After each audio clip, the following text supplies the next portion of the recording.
Faith is believing in something you can't see, you can't feel, something that can't be proven. Then how do you know which is the right faith? I think that's a gut thing. I don't think about a right faith. I think about what resonates with me. I feel authentic. It brings me peace. I think there is no absolute truth in any religion. I think it's a matter of subjective experience. I kind of just trust my intuition, trust my gut. You just know. You just gotta follow it. You just gotta follow what you think is your faith.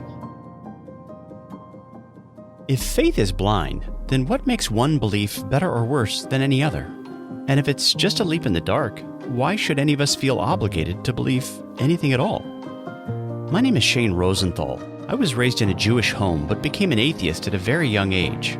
Later, as I began to question things, I ended up losing faith in my atheism and converted to Christianity.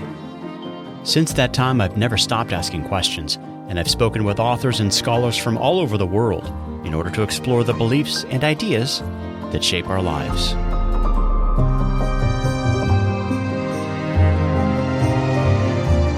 Over the years, one thing I've concluded is this: we're all believers. But because there are so many conflicting ideas and worldviews out there, we just can't all be right. So how do we find the truth? On this podcast, we'll start by asking questions. I'm really just trying to figure out what I believe right now.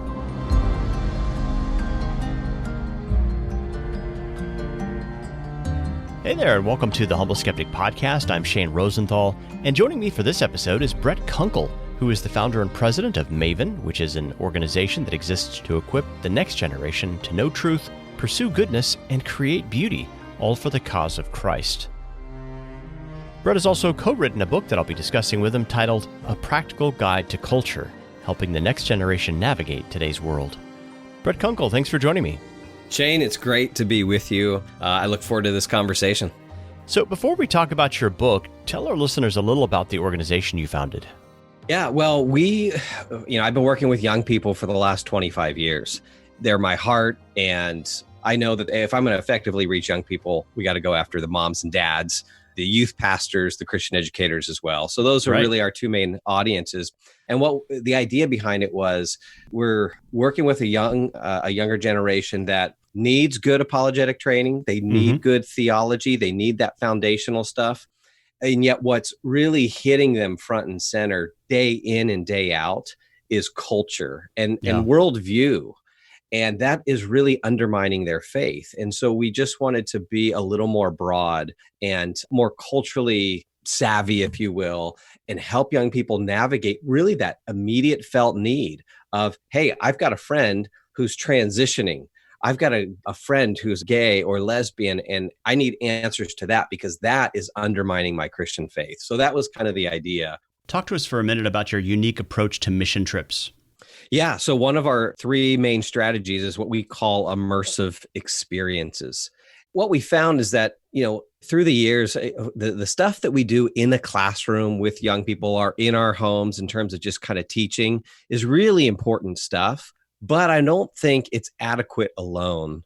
I think what we need to also help them do, particularly by the time they're in high school, is we need to get this teaching and this training out of the classroom, if you will, and into real life. And so what we do through our immersive experience program is exactly that. So we have an apologetics trip, and the goal there is to really help young people learn how to defend the faith and have reasonable conversations.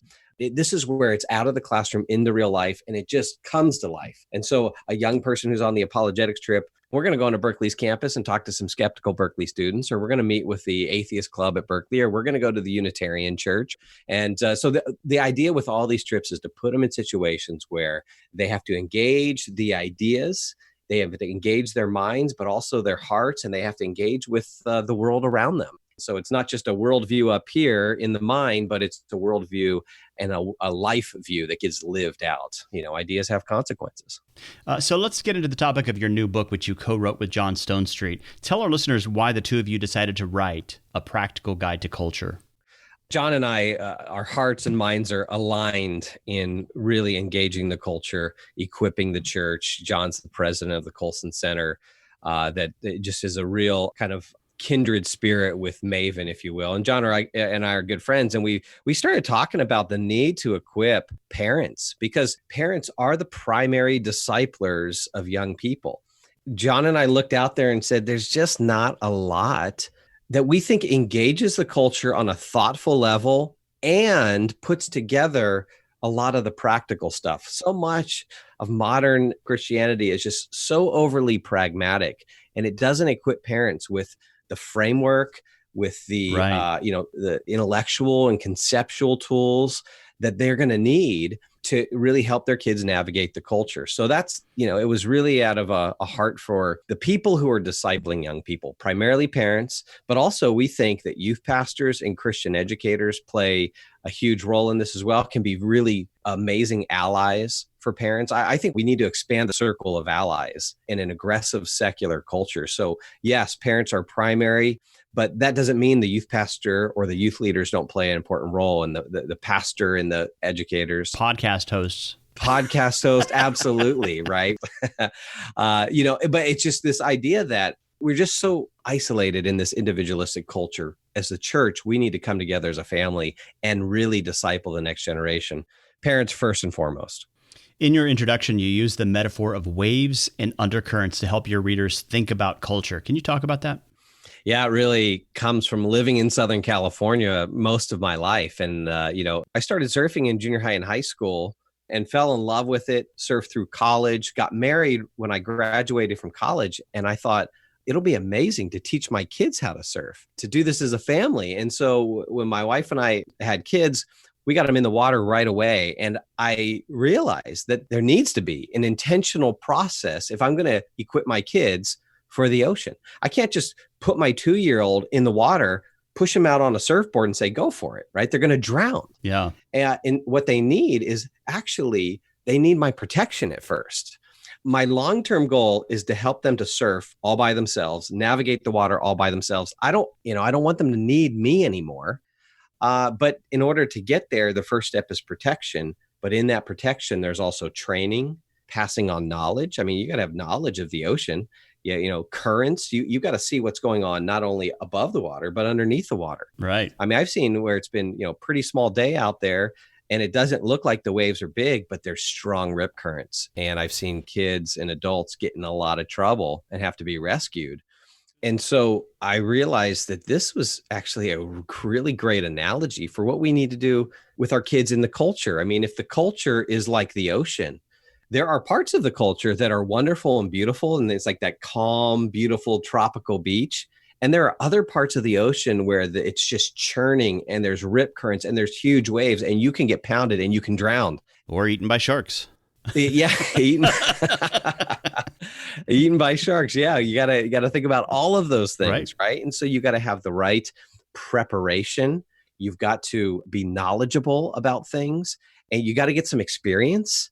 Ultimately, the long-term goal is that we send our kids out of our homes and our churches into the culture to be ambassadors for Christ, to engage the world successfully and to survive and to thrive and not drown.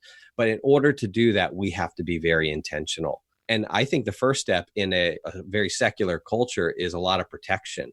But the protection is not the long-term goal. That's the problem with, I think, some Christian parents, is that they make that the long-term goal. Yeah. And it's protection for the sake of adequate training and preparation, because one day I want my kid out there surfing the waves of culture all by themselves. Yeah, there's a middle ground between sort of let's wrap them in bubble wrap, overprotection, but then also sending them out totally unprepared. Yeah, go do it, and then they're swallowing water. I mean, there's got to be some kind of middle ground. A lot of churches and parents aren't doing that well. That's right. And that's where, you get kids that aren't ready if they've been overprotected.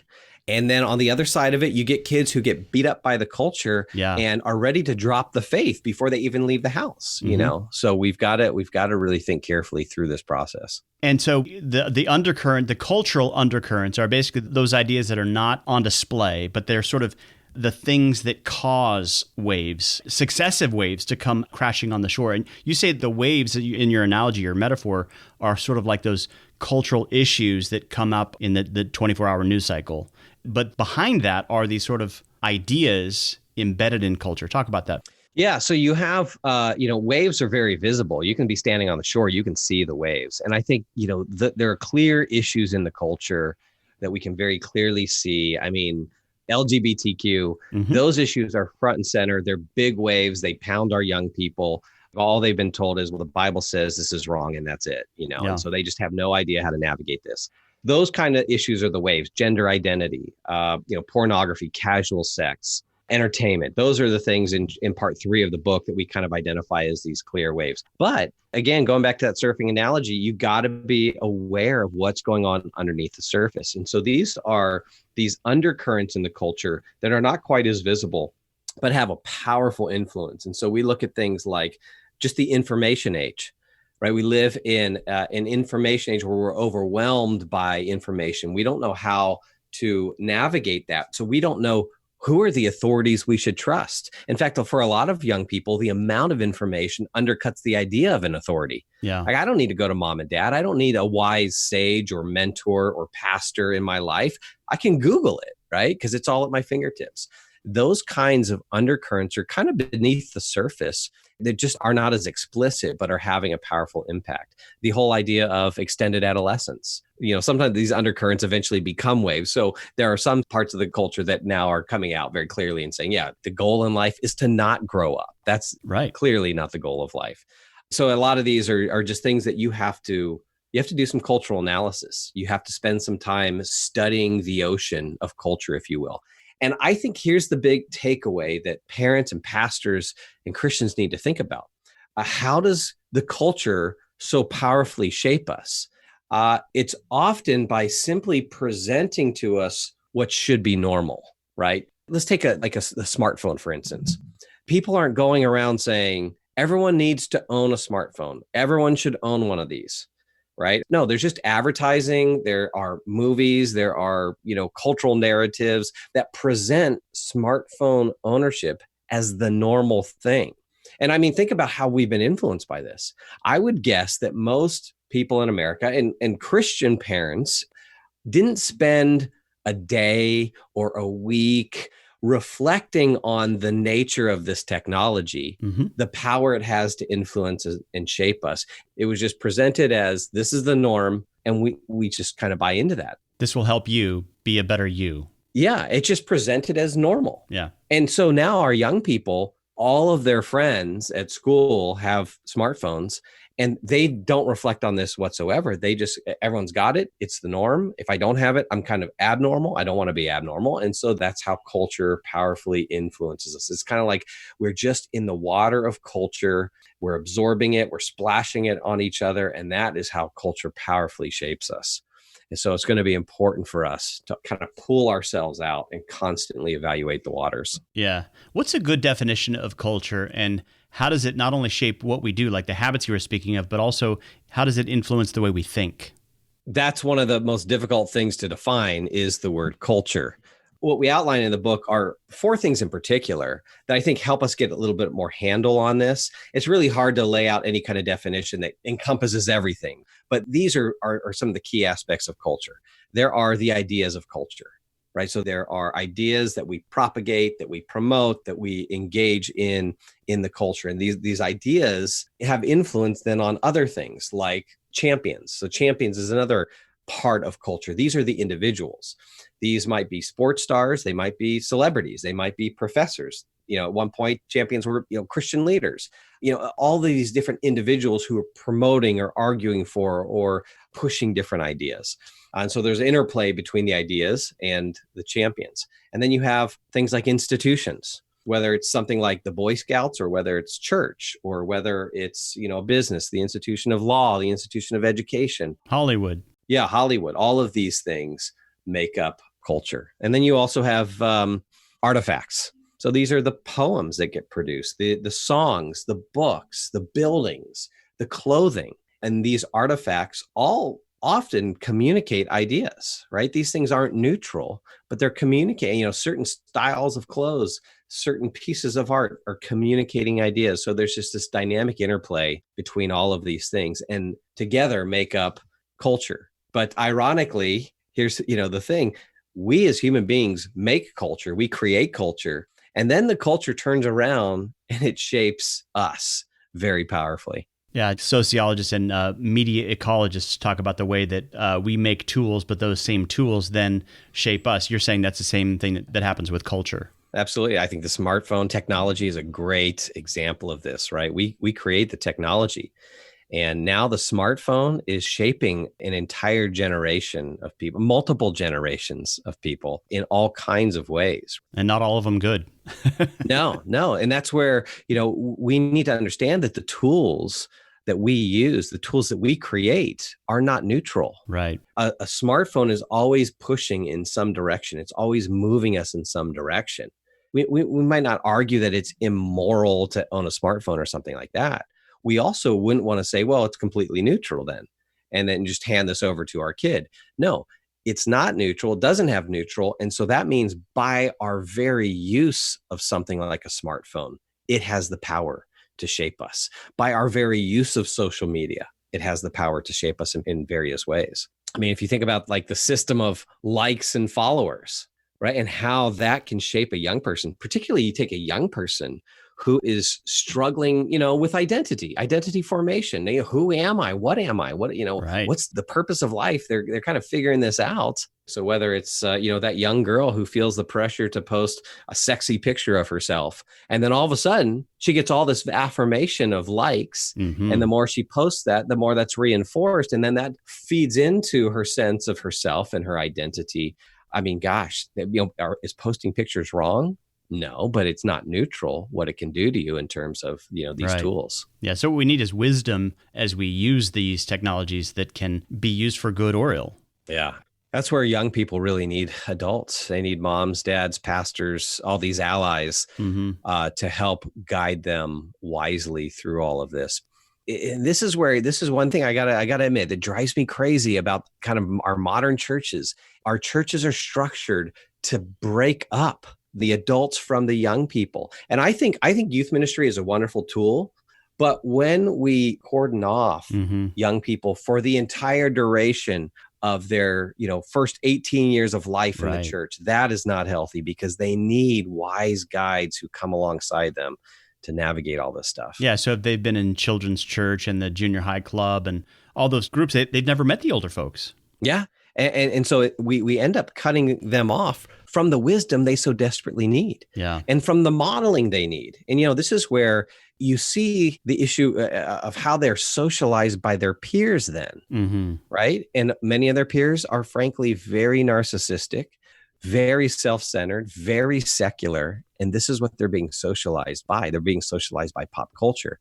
And so that's why the church can play such a formative role in countering that, but then also socializing them, in the wisdom of, the scriptures and what it means to live out the gospel and to be transformed and to be sanctified. And unfortunately, I think what we often do is we kind of accept the forms of the culture without even thinking through them. And there's another thing that's not neutral: the forms that we use. These things aren't neutral, but they just, the way we set something up in church, the programming or that kind of stuff, has a way of shaping us. So for instance, think about any youth event or a children's ministry event, or just picking up your kids from Sunday school or whatever. What's often the first question that we ask our kids? It's like, did you have fun today? Did you have a good time? Yeah. Did you have a good time? Did you have fun? Yeah. And see, our questions aren't even neutral. The question communicates something to the kid, like, oh, so this is the main purpose of this, for me to be entertained, to have a good time, to have fun. And of course, we step back and we go, well, yeah, that is what American culture has shaped us to kind of absorb this view of the good life, that the good life is really about pleasurable experiences. Which is why I give up on my marriage if it stops being fun. That's right. I don't put the hard work into fixing it. It's no longer fun. I'm out. Yeah, absolutely. So we got a lot of work to do in the church, especially if we're going to equip the next generation for an increasingly secular culture and an increasingly hostile culture. Speaking of that, you lead off your first chapter with a quote from T.S. Eliot, who writes, "As for the Christian who is not conscious of his dilemma, he is becoming more and more de-Christianized by all sorts of unconscious pressure. Paganism," he says, "holds all the most valuable advertising space." Talk to us about that. Yeah, that just fits with everything that we're talking about right now. And listening to Christian leaders and sitting back and wondering, are we spending time being quiet and reflecting and thinking carefully about the culture around us? I think many of us are just asleep. We haven't developed reflective communities that when things happen, we don't step back and say, wait, let me think through this. Let me figure out, number one, what's going on? What do people mean when they say something like racism, or what do they mean when they say white privilege? And let me just get some clarity first. Let me read some books on it. And reflect on that. Read some books on it, and then ask, okay, well, what's true? What are the facts here? What as best as I can navigate reality, what's the truth here? And then once I've done those things, all right, how does this match up with God's word? How does this match up with the teaching of the scriptures? And doing some of that analysis. And if we don't do that, we just get swept up into the culture. And as I listen to Christian leaders who quickly weigh in on this stuff, I just wonder, have you done any reflection? Because you sound just like the culture, but you kind of sprinkle some Jesus on it. Yeah, it's Marxism with Jesus sprinkles. Yeah, that's a great way to put it. And so, I think that's what, Elliot's talking about here. And we just see so many examples of that on all of these issues when the church really doesn't think a whole lot differently than the culture. We're asleep. Yeah. You guys write that culture catechizes us and forms us into its own image.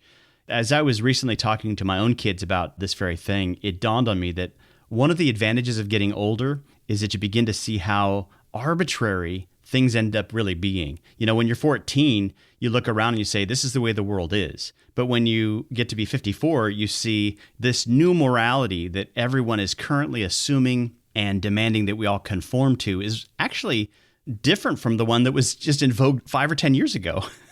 And so when you understand that it's arbitrary, it's easy to spot it for what it really is. Namely, it's an alternative dogma to the Christian faith. Yeah, and this is where I think it's helpful to help our young people understand that kind of the source of morality is no longer anything outside of ourselves. Yeah. There's no objective standard, and this is why it turns out to be arbitrary, because it's grounded now in each individual. The mantra of a younger generation is "You do you, I'll do me," right? And it's just this autonomous, expressive individualism that says my desires, my wants, and my satisfaction of those things is the highest good. Yeah. And hey, you have your own desires and your own wants, and that's fine. You do you, I'll do me. And so it turns out that there's no real solid grounding for these things except the individual. And so, it's very arbitrary from individual to individual. Their subjective preferences on this stuff. And this is why it's important, I think, to start the catechism of our kids very young. Like if parents are waiting to prepare their kids when they get to junior high and high school, man, the culture's already got a hold of them. Right. It's already been catechizing them all along. And so we have got to realize that as soon as we have our kids, as soon as they're speaking, we are beginning this process of catechism. And I think, maybe a helpful kind of 1, 2, 3 step process for parents to kind of think about this would be to say at those first, stages, let's say it's just, 0 to age 10 or so. Okay. You really want to, I think, ground your kids in the what. And this is just good theology. Theology is the Christian worldview. And it's the truth about reality. It's not just my theology. It's theology that is an accurate description of the nature of reality. Yeah, it's the grammar stage, the grammar of life. Exactly. And this is kind of, being informed a little bit through kind of my views on education and classical education, right? This is the grammar stage. And what we're doing is in that stage, we're just pouring the truth into our kids, whether they understand it at all, and grasp and comprehend all of it at that point is not as important as just pouring it into them, getting them versed in this grammar of truth and grammar of scripture. And then what we do as their minds begin to develop, they move into the logic stage. Lots of why questions, not just memorize these facts, but tell me what it means. Yeah. So it's not just teaching the what, but now you add teaching the why. Mm-hmm. And sometimes this is where sometimes I think parents inadvertently create a situation where their kids don't feel comfortable asking them questions or stop asking them the questions. Yeah, that's the place where it really becomes dangerous, because if the kid sort of learns quickly that I shouldn't ask questions about the faith, then they kind of check out. Oh, absolutely. Because here's the thing. If we shut down our kids' questions, they don't stop asking questions. Yeah. They just stop asking you and me the questions. Right. And they will Google it. They will ask Siri. They will ask their friends. They'll go ask that, YouTube personality. Yeah. With technology, these things, we don't have to wait for our kids to find these things. These things are looking for our kids. Yeah. So that grammar stage is the foundation, but then we have got to add that second stage of teaching the why.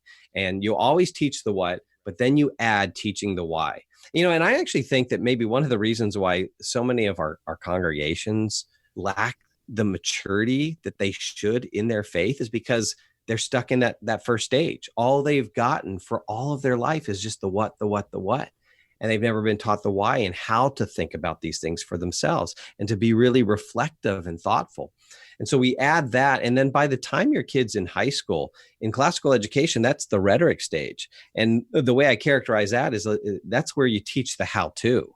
So you take the what and the why, and now you get it out of the classroom and you put it into real life. So for instance, when, I look for opportunities like this with my own kids. So if Mormon missionaries show up at my door or Jehovah's Witnesses come knocking, man, perfect opportunity, prime opportunity. And so I make sure, hey, I set up an appointment for them to come back. And then I'm going to make sure all my kids are at home, and we're going to sit down and I will do some prep with the kids beforehand. And I will tell them, okay, you're going to do the talking. You're going to ask the questions. I'm going to kind of sit back, Interesting. So you have the kids doing the interviewing. Oh, yeah. Yeah. So we did. Oh, that's great. We do some prep beforehand. We'll read the materials that the Mormon missionaries tell us to read. And then I'll give I'll help the kids formulate some questions, but then they get to start engaging. And then afterwards, it's great because then we do a debrief, and if the kids had questions they couldn't answer, we can go back through that. And then we spend some time praying for those missionaries and realizing and reflecting on the fact that, they're made in the image of God, and they're lost and they're unredeemed and they need Jesus. They need the true gospel, but they also are valuable individuals who God has made and who we treat with dignity and respect, no matter what they believe, and so it's not only engaging the ideas, but it's also just living this stuff out. And we have to look for more opportunities like that for our kids, because I think we just do so much behind the four walls of the church or inside of our home. And so then our kids go out and they're not prepared for the engagement. It's kind of like if I, spent the first 18 years of my life teaching my kids the how of surfing or the what of surfing, and it was all book knowledge, and I never got them in the water and gave them some experience.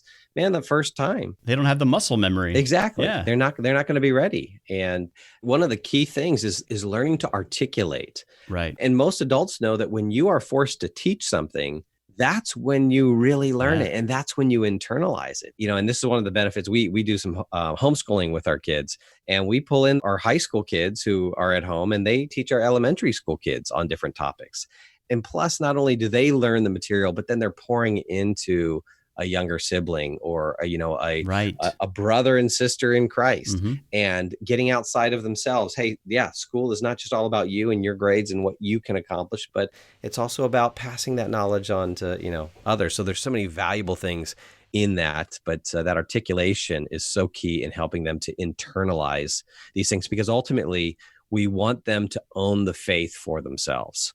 And so if we don't give them their own reasons why, if we don't help them to see how this stuff works out in real life and impacts, life and culture, then they often don't internalize it and own the faith for themselves. Yeah, one of the things that I found was really helpful over the years was using these artifacts from culture, whether it's a book or a movie or a popular idea, something that's going on in the news, and using that as a way to ask, what are the assumptions behind this? What's this movie? What's this film? What's this song saying? And then using that as a starting point. In the past, catechism itself was focusing on the grammar stage, just memorize these words. But that interactive stage where you're interacting with the artifacts from culture is a really good method of catechesis. Oh, absolutely. This is where you can kind of capitalize on our kids' interest in the screens and to say, all right, Yeah. let's take that YouTube video or let's take that movie or that Netflix series and let's watch it together and then let's talk about it. And this is where sometimes what we'll do with our kids, now we don't do this every time because otherwise our kids they'll never want to watch movies with you. But there are times where in the middle of the movie, we're pausing. We're saying, all right, stop here. Here's a reflection question. Mm-hmm. Here's this character. How are they being portrayed, right? There's a story that's being told here, but there are ideas behind the way and values behind the way that they're communicating and posturing this person. Is this person the hero? Or are they a villain? What's going on here? Right. And just getting them to kind of see this with worldview eyes. We do the same thing with music. We have our kids read through lyrics before they download a song through Apple Music or whether they listen to it on Spotify. And it's been presented as normal. Like all the kids are listening to this song and it's like, well, I want to be normal. It's a cool song. And when we stop and kind of hit pause on the culture, we help insulate our kids and inoculate our kids is I think a better word, right, from the influence of culture. Then they think through these lyrics and, you help narrate it for them and say, look, what's this saying about the value of women and what a woman is for, and particularly in relationship to a man? What do you think about that? Is that really present a dignified view of a woman or whatever? And then they step back and they're able to say, oh, wow, okay, yeah. And they're not just swimming along in the current of the cultural waters. So, Brett, how would you respond, or how would you encourage, the students you work with to respond to someone who says, I'm glad that all that you just described in terms of your Christian worldview, your view of the Bible, your view of Scripture is personally meaningful and enriching for you, but I follow a different set of religious truths? Yeah, so I think the starting point with these kind of objections, with really any kind of objections, is just asking questions. If someone said, hey, I follow a different set of spiritual truths or religious truths, my first question is going to be, okay, well, tell me about those. Yeah. What are those things? What are the guiding views that you have? Or what are your views about God and who he is? And I'm just going to spend some time, really that first step of clarifying, okay, tell me what your views are. Yeah. Especially if you want to, I think, engage young people effectively. You can't just come strong and say, well, you're wrong and there's absolute truth and I can prove it to you. And right. You want to really engage them and listen, not so that you can look for the points where, they got it wrong and you can, kind of tag them. No, you want to listen. So you really get to hear their heart and mind, know what they think, what they believe, why they believe it.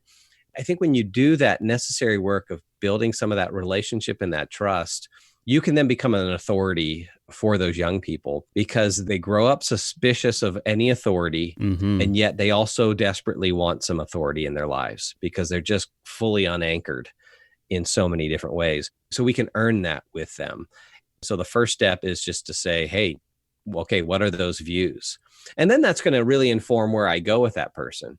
If I'm talking to a young person, they say, well, I believe in God. I just don't think it's the God of the Bible. All right, well, I've got some information now. I don't have to be arguing for God's existence. We can start talking about, well, hey, do you think God has revealed himself? How so? In what ways? And then eventually work our way maybe to the scripture or to his revelation in Christ. So that really is, I think, almost always the best way in general to interact with young people when they bring up objections or questions to the Christian faith. Start with questions and really clarifying what their views are. And then what you find is that when you start asking, once you get clarity on what they believe and you start asking, well, why do you believe that? Right? Because that's the second question. Okay, how did you come to that idea?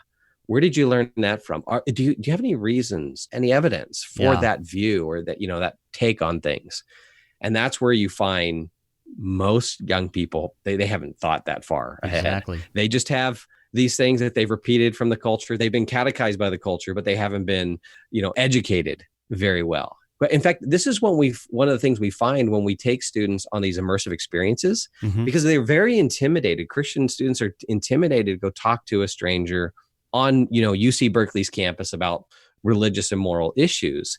And always that very first day, I tell them, I said, trust me, you guys, you're going to do better than you think you are. And by the end of this trip, you're going to love this part of the trip. Sure enough, they go out, they're scared to death. They go get in a couple conversations. They come back and they're like, well, that person didn't know anything about what they believed or why they believed it, and just a little bit of training, these young people know a lot more. Yeah. So I think that's one way to really engage and then kind of defang the objections that they're going to face. Yeah, and you're also mentoring them in treating people with respect. These are people who are made in the image of God, and your goal isn't to win arguments. Your goal is to win the person to the truth. And ultimately, most people in modern secular culture kind of view themselves more than anything, in my view, as shoppers, consumers. And so I have all these different religious and philosophical choices that I'd get to pick and choose. So we kind of default with what you were saying earlier is, what makes you happy? Are you having fun? But that's not really the most important thing. What is more important is it true? And then when you ask those kind of questions, people are kind of, I never thought about putting truth with religion. Yeah, and unfortunately, that's a lot of our own kids too. Yeah. But what we found is that when they have adequate preparation and training, then they're leap years ahead of the secular culture, and they can engage it, and we can send them out with confidence that the culture is not going to take them. And that's a really good feeling. Like, we're our oldest son is a senior in high school. He just graduated, and he knows what he believes and why he believes it. And so we are now confident to send him out to surf on his own. And that's a really great feeling as a parent, but it took a lot of work and a lot of intentionality, but man, the long-term payoff is just huge.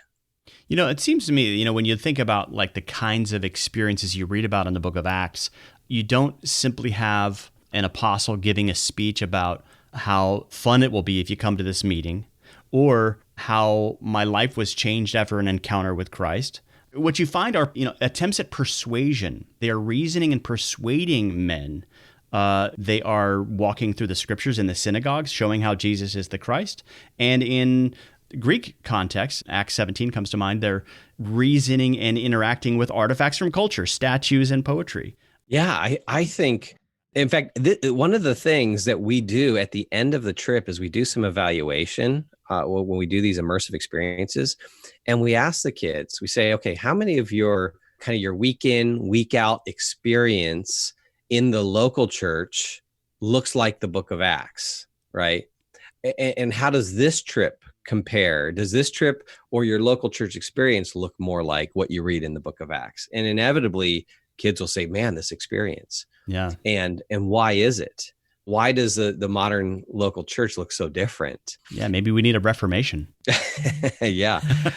Paul, he knows his audience, right? So when he goes into the synagogue and deals with the Jewish folks, he's using the evidence of scripture to show that Jesus is the Messiah. When he goes to, Mars Hill and he's talking to the Greeks and the Stoics, he knows that language, he knows those ideas, and that's where, he's reasoning with them from some of that common ground.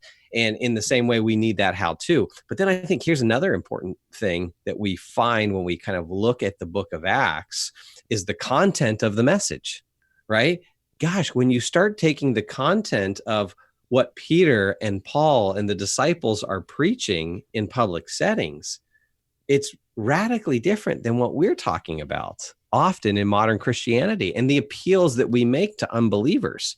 Like you said, Shane, you'd be hard pressed to find one of the disciples sharing their personal testimony in an evangelistic setting in the book of Acts. Yeah. Instead, they don't focus on their own personal testimony. They focus on the work and person of Jesus, the death and resurrection of Jesus. That's the center of their content. So that's what we help young people get back to. Mm-hmm. What we see in the book of Acts probably should be more normative for us, and it should help shape the way that we present the truth to the world, not just an appeal to felt needs. The center focuses on the truth of Jesus and his work and his resurrection. And then, because it's true, the natural byproduct of that is that there's transformation, there's human flourishing. But it's important to get these things in order and not make very simplistic kind of culture-shaped appeals to an immediate felt need. Yeah. Would you recommend that pastors and youth pastors think about having those kinds of engaging experiences at their own churches where they invite the Jehovah's Witness or the Mormon to their youth group? Absolutely. I was a youth pastor for 11 years in Southern California, also in the Denver area for a number of years. And that was a regular thing I did with my young people because I saw it just bring them to life. And it helped get them prepared for real life. And so we would bring out, we brought out Mormon missionaries to our youth group. And we took the kids to things like a Buddhist temple. We might oftentimes go to museums. So in Los Angeles, there's a place called the Museum of Tolerance, and they have a whole Holocaust exhibit. And that's a great opportunity to talk to kids about the problem of evil and suffering and kind of evaluating the different solutions that are out there. Right. And then how Christianity offers really the only compelling solution to that. And so I think as many different ways as we can help get our kids out of that classroom setting, because I think what I see is a lot of high schoolers just get the same thing they've gotten for the last 4, 5, 6 years prior. And so many times by the time they're a junior or senior, they've checked out. Right. And most youth pastors know this. You have on occasion been introduced as like an atheist college professor. You play that role, and then afterwards you explain that you're really a person who works at an apologetics organization, and then you kind of have that walkthrough. Tell us about what some of those experiences are like. Well, I was motivated to do that, to do these atheist role plays. I also do a Mormon role play. I was motivated by what I saw happen on these immersive experiences.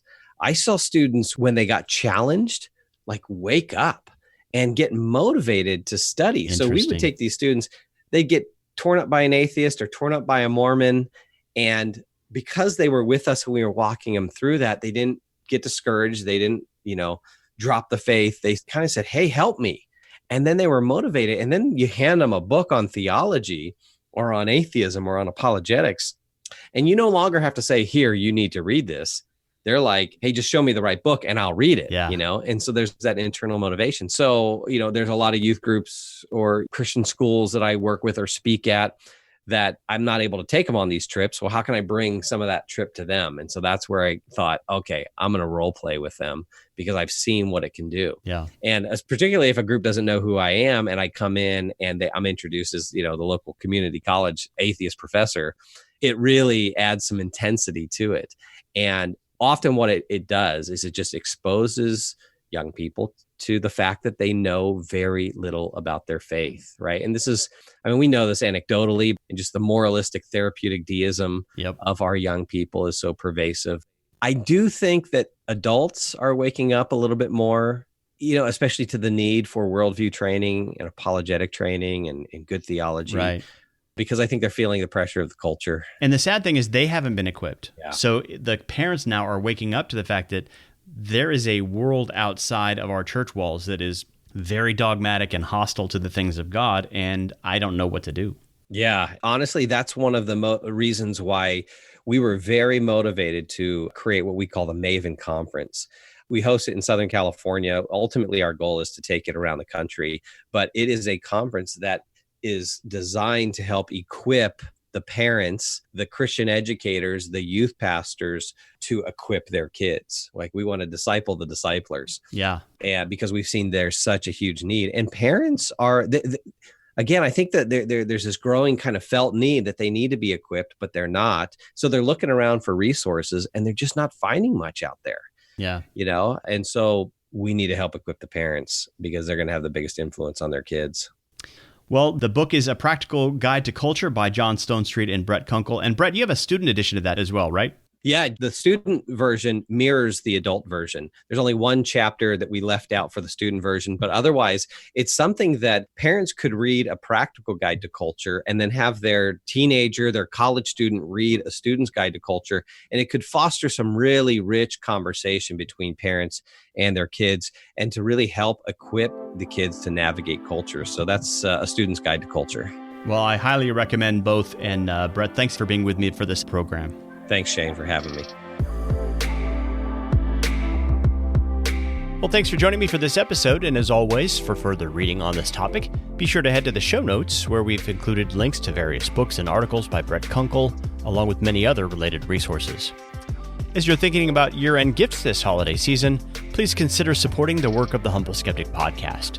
You can upgrade to a paid subscription via Substack, or you can make a one-time gift. We're now able to accept gifts and subscriptions from outside the US, and we also have a tax-deductible giving option that you can find out about in the show notes. Another way you can help is by sharing episodes and articles with friends and family members. The address is humbleskeptic.com. That's humbleskeptic.com. And we look forward to being with you again next time as we discuss the beliefs and ideas that shape our lives.